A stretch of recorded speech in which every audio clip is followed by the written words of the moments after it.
Brother Curt Lamansky, Dr. Curt Lamansky. With us, Lamansky was actually one of my professors at Bible College, and since he came last night, we've had like kind of another class. So we've done eschatology, all kinds of stuff. We've had a lot of fun together. So, anyways, and we used to play foosball together quite a bit, and so back in the day. So we'll see what happens today. But anyway, I don't think foosball's on the agenda for this hour though. So. But anyways, Brother Lamansky, he'll share more about his ministry this morning, and then he'll be preaching the morning service. Tonight he'll do kind of a brief recap of the ministry, and then we'll take some questions and answers for the evening service. So I invite you to be here and get to know him. His wife Maria's back home, back in Sheboygan area in Wisconsin, so just pray for her and for the family there. But I'm not going to take any more time, so we'll open with a word of prayer, and then we will begin. So let's pray. Father in heaven, we thank you for this morning. We thank you for just the rich blessing it is to your children and to gather together today in your house. So, Father, we pray that at this hour, the Sunday school hour, that you just bless it. Pray for Brother Lamansky as he shares the ministry and shares your word with us. Father, just give us a great day, I pray. And we ask this in Jesus' name. Amen. Well, good morning. My name is Curt Lamansky. You can see the picture of my wife up here. She often gets to come, but this week she couldn't. So we serve with a mission board called Pacific Rim Missions International. So PRMI is directed by a man named Mark Kittrell, and he started going to, he planted a church in Hawaii. I want that job, by the way. But from there, he started taking trips over into the Asia region, and then eventually ended up becoming a missionary to the Philippines. So from there, he kept getting requests to start a seminary on the fourth largest island in the Philippines, Negros Island. And I got a phone call about 7 years ago now from a former student of mine who also works with Pacific Rim Missions. And he said, you know, Curt, his name is Tim Valiente. He said, I and Mark Kittrell are thinking of starting a seminary here in the Philippines, but we don't know how to write the scope and sequence and set up the curriculum for a Master of Divinity. Would you help us? So I said, oh, Tim, I'd be delighted to do that, which I did. So I created the program for them, gave that over to them. They looked at it, hardly made any changes, and went with it. So when a pastor does something like that, helps out a mission field, a little piece of his heart kind of goes over there too, and I'll share the rest of how it came to be that we now serve with Pacific Rim Missions. So backing up a little bit, I taught at Northland Baptist Bible College in Dunbar, Wisconsin for 17 years. So I taught New Testament, Old Testament, homiletics. When I say Old Testament, just some books, but homiletics and then systematic theology. I was the dean of the School of Biblical Studies there for 12 of those years, so I had administrative experience. And then for 10 of those 17 years while we were up there, the Lord allowed me to serve in 2 churches as a pastor. So, here I am teaching young men who want to be pastors or missionaries, church planters, and I wanted to do the same thing. So I did that, could we say, I don't know if it's wise to call it this, but on the side. So my main job was teaching at Northland, but I loved the church, so I'm doing the pastoral work. Well, after actually about 5 years before we left Northland, the itch to leave the lectern and go to the pulpit, that is to become a full-time pastor, just kept getting a little stronger. And it was a call of the Lord. But after about 5 years, I finally said, the Lord clearly wants us to go and be a pastor. And so there was a church in Sheboygan, Wisconsin, the only church in Wisconsin that had extended an offer to us. There's a lot of history. I won't go through all the details. But we ended up going there and served there for 10 years. So 7 years ago, I get this call from Tim Valiente, will you help us start this seminary? And that kind of then started a process of many discussions between Mark and Tim. There's another Northland graduate, Daniel Olson, maybe you remember Daniel, who's with us, and myself. And we finally said, you know what? This is what the Lord wants. So we told our church, we told the leadership of our church 18 months before we left that we were thinking seriously about this and had them start praying with us. Then 12 months before we left, I announced it to the whole church. I said, and this, God's called us into missions, but in this day, it's so hard to find a pastor for a church. Sometimes it can take a year or two or maybe even longer to find a pastor. So I told our church, here's what we'll do.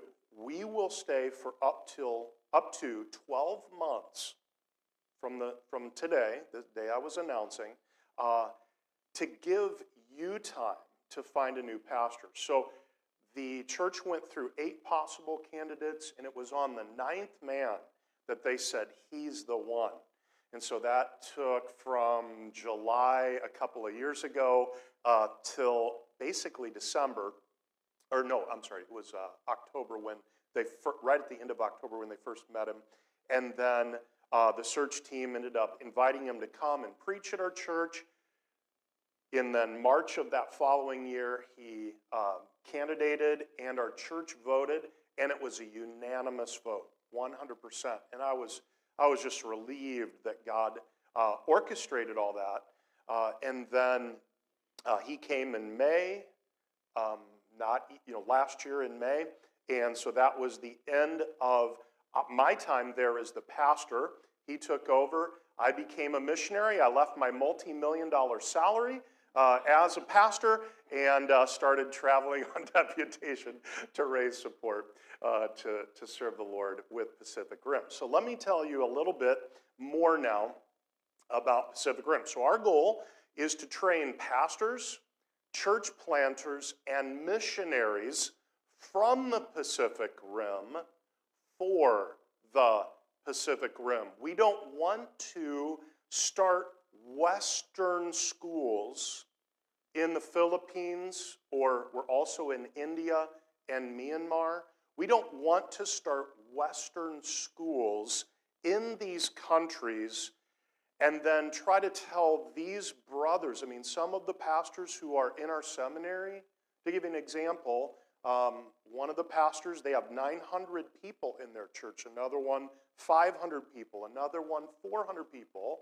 Okay, so some of these men they're as old as I am, they're very experienced, they're godly, they're quite gifted. So we don't want to go and tell them, okay, this is how Americans do it and this is how you need to do it. Why do we not want to do that? Because often when you start a school that way, in fact, frankly, always when you start a school that way, and then the Western American missionaries eventually leave, what happens? I was a board member at Baptist Bible College of the Caribbean. You may know some of the people who were down there. So I was a board member there for a number of years, and there were 9 island pastors from different islands who were also on the board with us. And they kept telling us, we want to take over, we're ready. And so, the 3 of us who were Americans were like, great.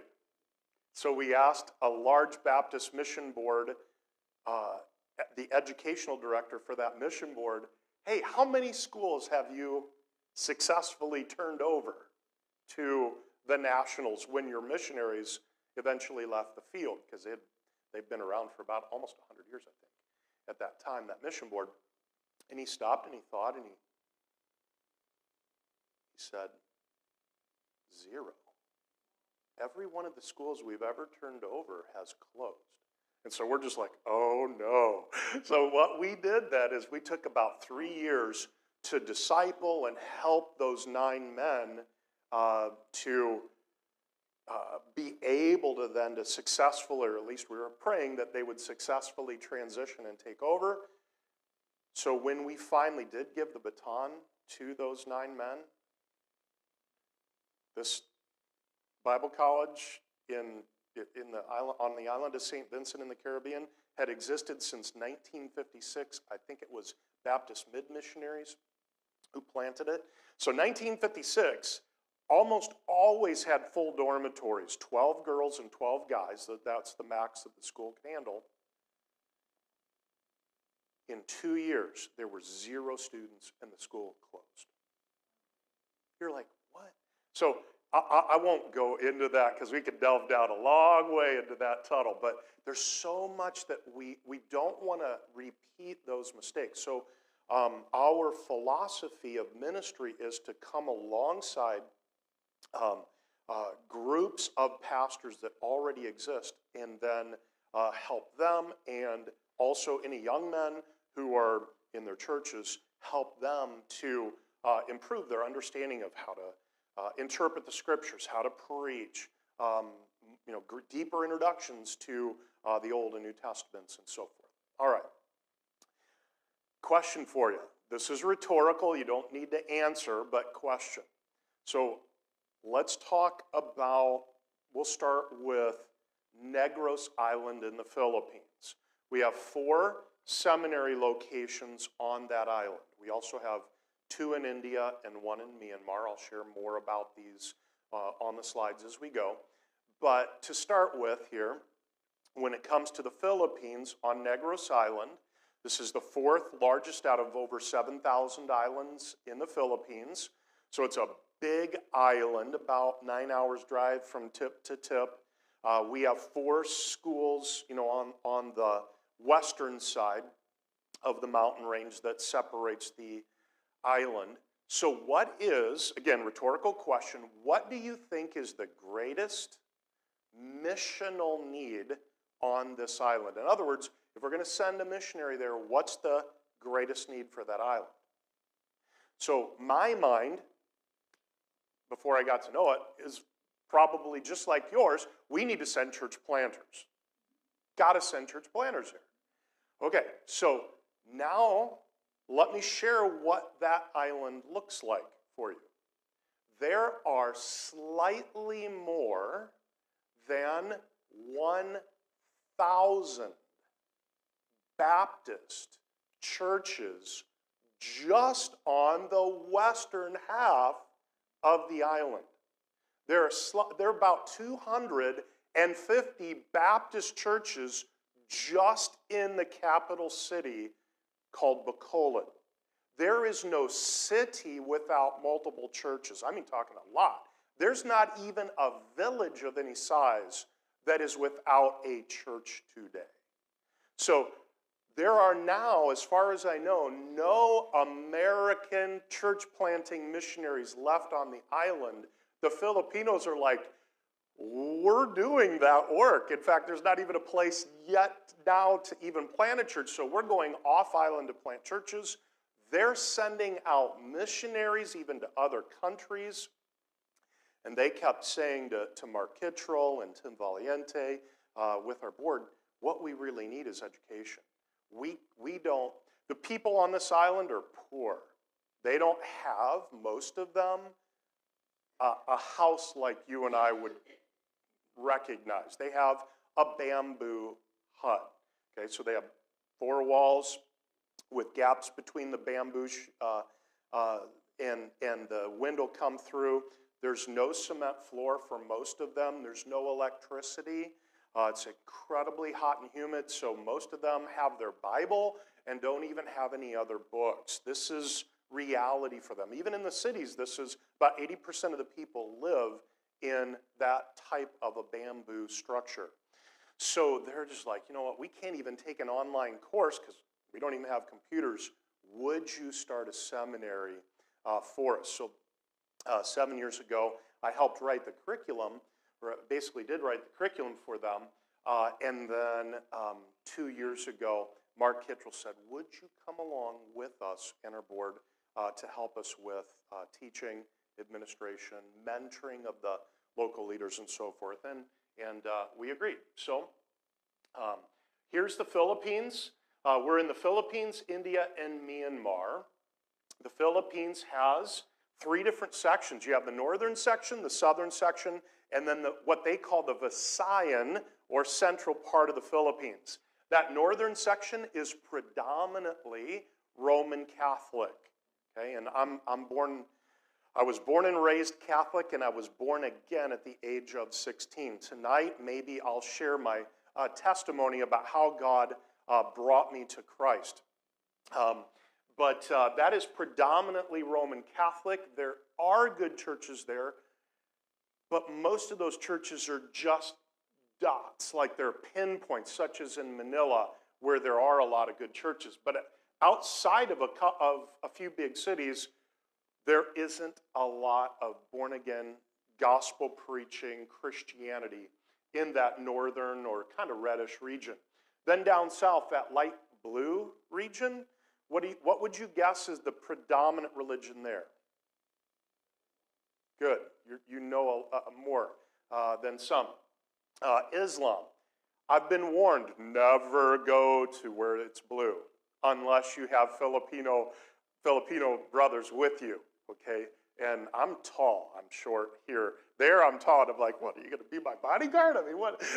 No, they know what's going on, and so they would help me. And the Lord willing, we'll get there.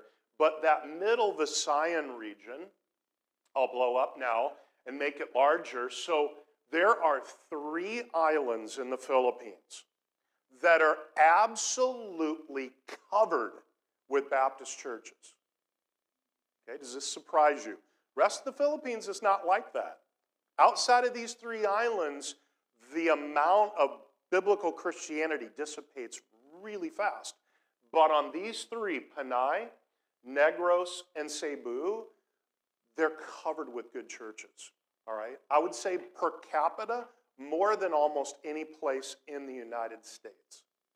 All right? Even down south, the buckle on the Bible Belt, you've heard that. There are a lot of good churches down there.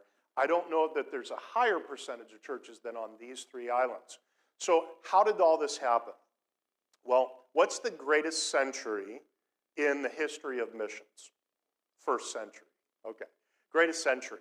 What's the second greatest century in missions? In other words, where the most was accomplished. It was actually the 20th century. Estimates, this is from a book that I just finished reading last year that was published in 2019 on history missions. In the year 1900, 95% of born-again Christianity lived in Western Europe or North America. 95%. Fast forward 100 years to the year 2000. That's why the 20th century is called the second greatest century in missions history. 100 years later, in the year 2000, the percentage of born-again biblical Christianity in Western Europe and the United States, globally now, the percentage is just 40%. 60% of born-again Christianity now lives outside of the, quote, Western world. So as our churches in America are shrinking, I'm talking about Lifeway Research. It's a Baptist group based out of Tennessee. Lifeway does statistical studies, kind of like Pew Research, but for Christianity. And they're conservative. They're not like a George Barna kind of liberalism. Okay, so this is a conservative group. They do polls. They did a poll of over 350 churches in the year 2000, and they asked those 350 churches, how many, along with a lot of other questions, how many people do you have attending on Sunday morning? In the year 2000, it was 137.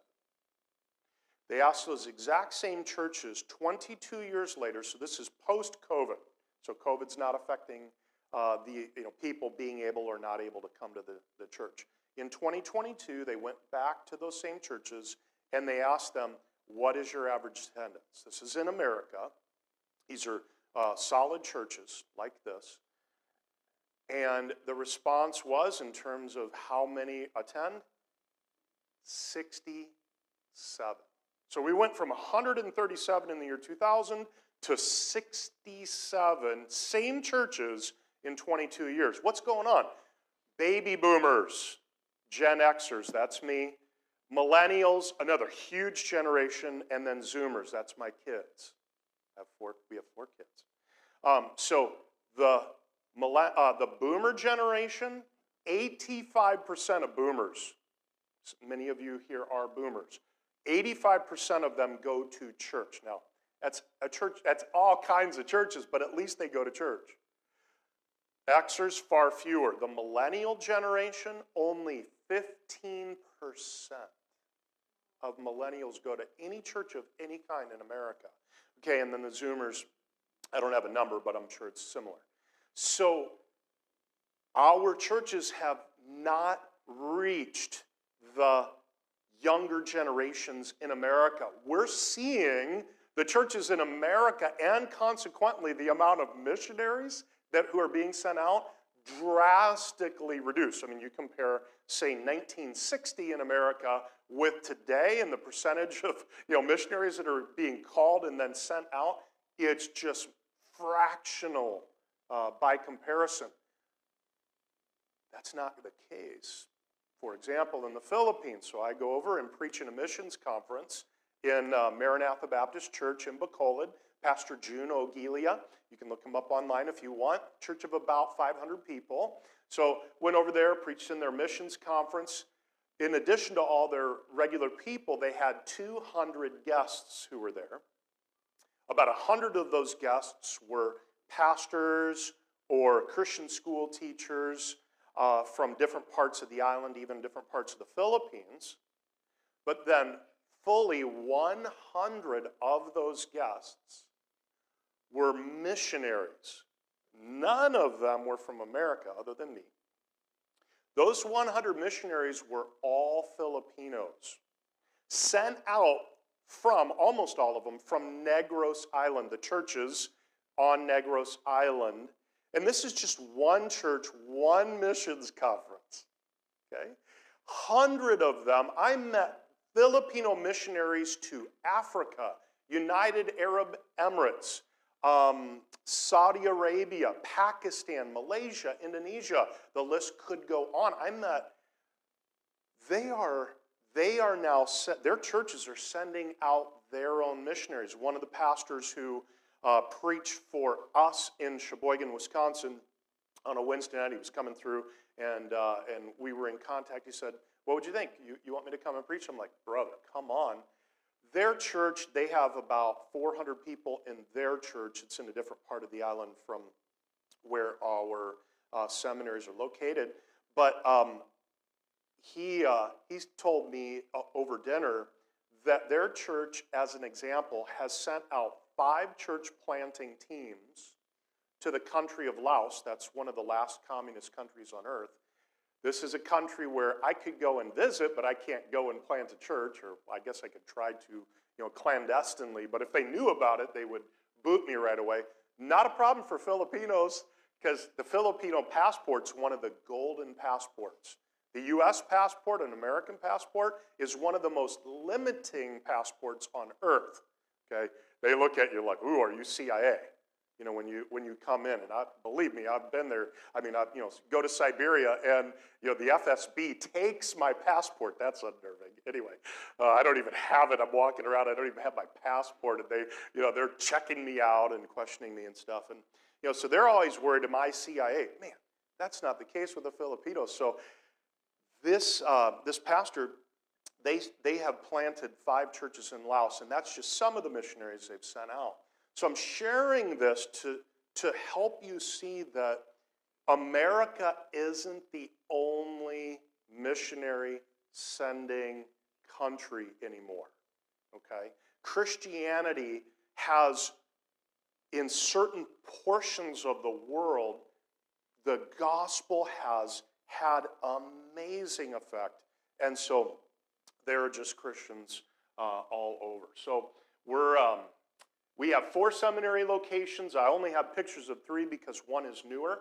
But Pulu Pandan is our first location. This is right on the Sulu Sea. It's in the Pacific Ocean area. So we're literally beachfront here. This is also a Christian camp. We have over 3,000 campers who come here every summer. And of those campers, there were over 300 professions of faith that were made this year.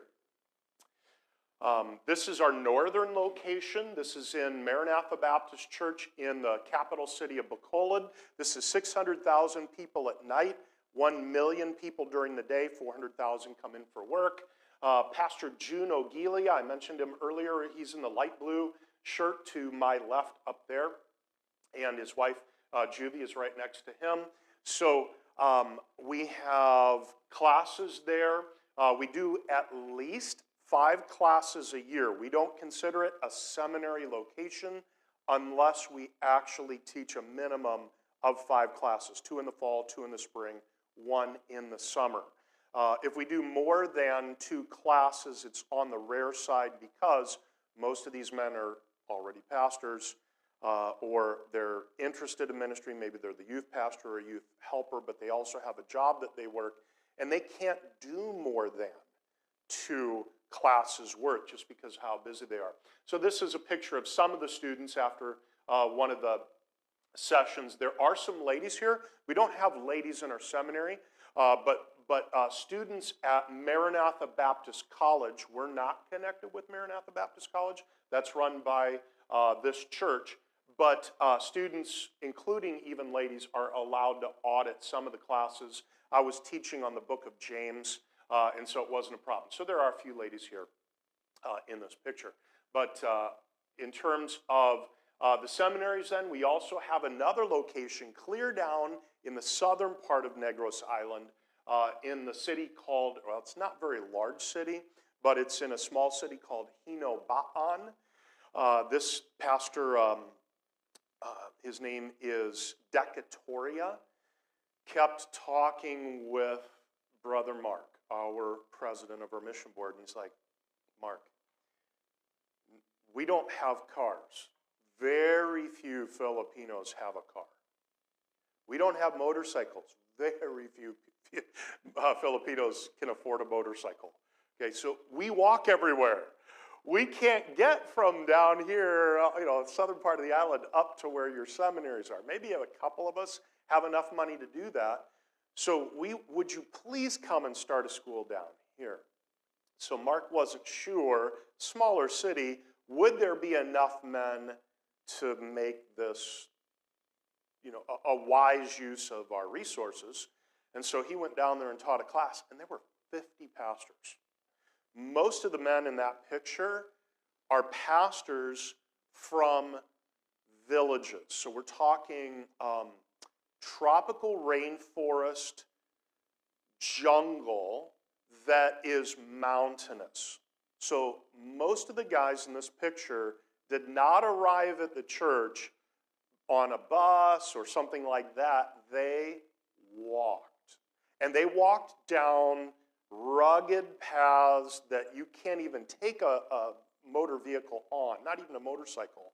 Well, maybe, but it'd be hard to get up even with a motorcycle. They walked down out of the jungle-covered mountains to be there in our class. So Mark's like, wow, if this many pastors want training, we will start a location here. By the way, these men, amazing.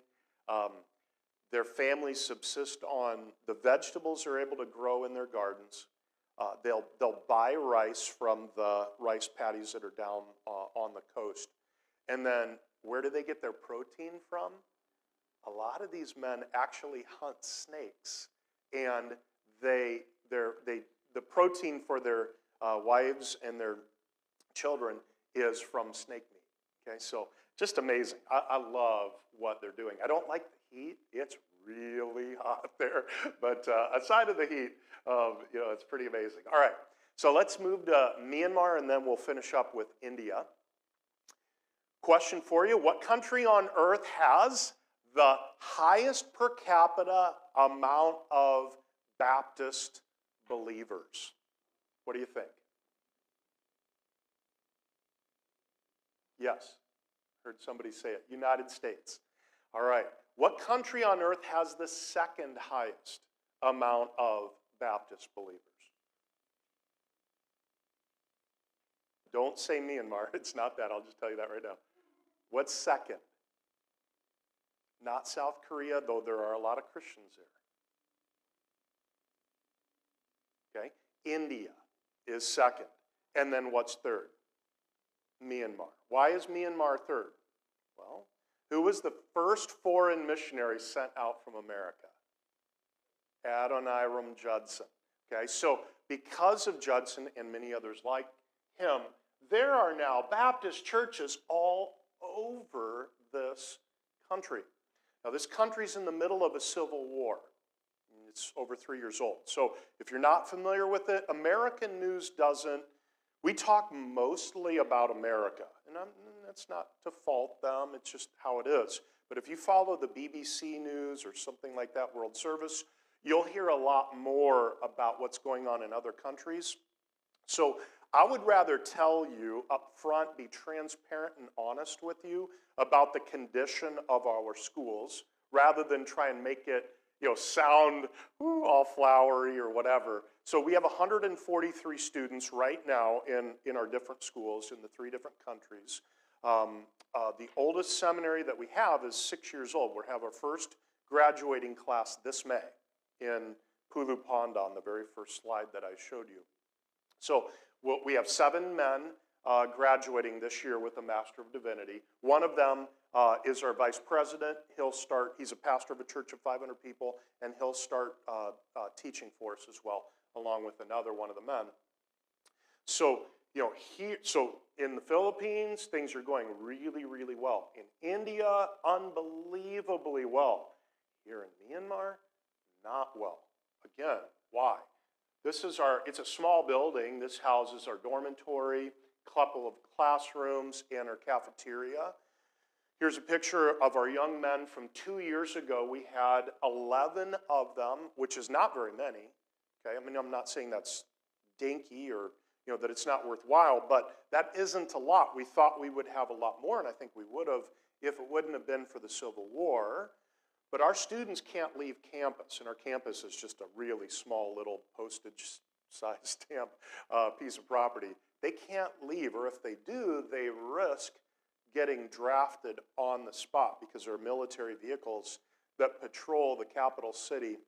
I'm sorry, we're not in the capital. We're in the largest city, Yangon, formerly Rangoon. But Yangon is the largest city in Myanmar, and military vehicles just constantly patrol the city streets. And if they see a young man and he's out walking, they're liable to just stop the truck right there. Soldiers hop out, grab him, put him in the back of the truck, tape him to base, throw camo on him, give him a gun, and he's in the army. Some of our students, though, are from the tribal areas. They're from the rebel areas that are fighting the National Army. It's as bad as the Civil War in America in the sense that brothers are fighting brothers, uncles are fighting, young men, sons are even fighting fathers. Very ugly, very sad. So instead of having 11 students like we did last year and then, growing, we actually lost a student. Well, I say lost. He literally left our seminary here in Yangon and for the most part walked all the way over to India, and he's now in one of our 2 locations in India. But we're down to 10 students. I don't know what we'll do here. If the Civil War rages on for a couple more years, we might temporarily or even permanently close the school. I hope that doesn't happen. All right, then India. So India has, really 2 main sections. You have southern India and northern India. Religiously speaking, if you just draw a line mentally through the center of India, south of that line, it's predominantly, and I'll put it in quotes, Christian. Okay, now there are lots and lots of churches down there. I'll just rattle off some. These are men that I know, or a couple of them. One of them is now passed on, but Dr. Chelly's school. Dr. Chelly preached at Northland. Maybe you met him. So Dr. Chelly's school, 400 students. These are Baptist colleges that I'm mentioning. 400 students in the undergrad. That's not even including graduate school. Dr. Cherian has been to my house. I've driven him around. 200 students in their college, and I don't know how many are in their graduate school. Dr. G.S. Nair has been to my house, came to North and been to my house. Sam Day from Central Seminary, Dr. Sam Day. I have a huge college and seminary in India. Southern India covered with churches. Northern India, not. Now, there are little pockets where there are more churches, but the northern part of India is predominantly Hindu, but then there are, like around the edges of the country especially, there is a lot of Islam. Islam is not the primary religion in India. In fact, I think it's the third largest. Hindu, then Christianity, then Islam. And yeah, because it's a 1.4 billion in terms of population country, India is the second largest in terms of numbers Muslim nation in the world. But we're not there at all. So we're not in, does this have a, yeah. All right, so here's, oh boy, I'm shaking. I'm not shaking, I'm not nervous, but I mean, I can't quite make it. All right, so down here, Christianity. Up here, mostly Hindu. Along this edge near Pakistan, more Muslim. And then you have this little region that most people don't even know is India. All right, so you've got this little tiny land bridge right there, and then this kind of bulbous area. Over here's Nepal, Bhutan, Bangladesh, Myanmar. Okay, this is where we are. And we started a school not even 3 years ago in Nagaland. Nagaland is right there. I was down in Charleston, South Carolina in January, preached for a Baptist church in North Charleston. And there was a man from India. He's a medical doctor, grew up there. I think his mother was American, his father was Indian. And so he grew up in this general region. And when I told him that we started a Baptist college, and soon we'll also start a seminary there too, when I said we started a Baptist college with the Naga tribe, his eyes just lit up. And I already knew this, but he confirmed it. He said, you know, the Naga tribe has the greatest percentage or concentration of born-again people of any nationality of people on earth. And I said, yeah, I have heard that. I said, what percentage have you heard? He said 60% are born again. So I've heard from 50 to 60%. So what would it be like in the United States if half of Americans were born again? How would that change America? So that is what the Naga area, the tribe there, is like. Now they have their own language. They have even multiple dialects with this language. There are about 200 languages. No, I'm sorry, that's Philippines. There are almost 200 languages in the Philippines. There are almost 700 languages in India. So that's why all of our classes are in English. Yeah, it's good for me.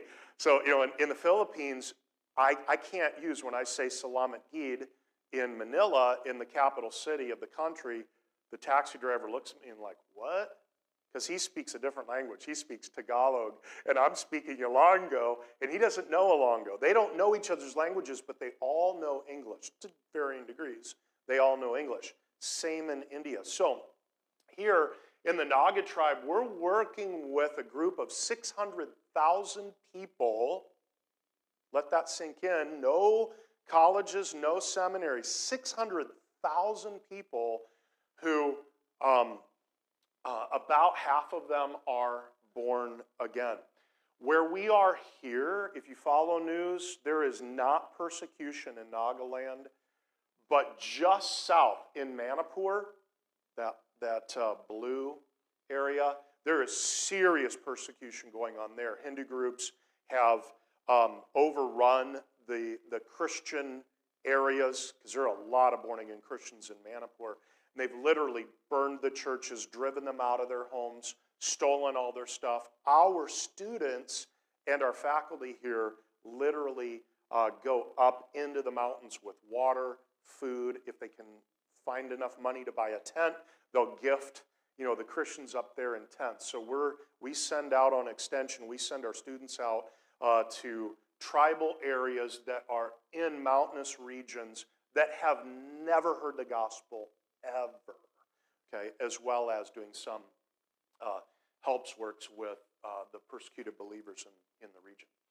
Okay, so this is Dr. Tia Longcoomer. He's our national director. He's the pastor of Berean Baptist Church, and then the national Indian side director of our Bible college. So we work with two tribes, the Ao tribe, spelled A-O, and the Naga tribe. We rent the facility that's in the left picture. This is a dormitory, it's classrooms, and it's also our cafeteria. So we're able to house as many as 18 men. We have no women. We're not against training women. We just don't have the money or the resources to build another dormitory for girls. So right now, just guys. And for the foreseeable future, that's the way it will be.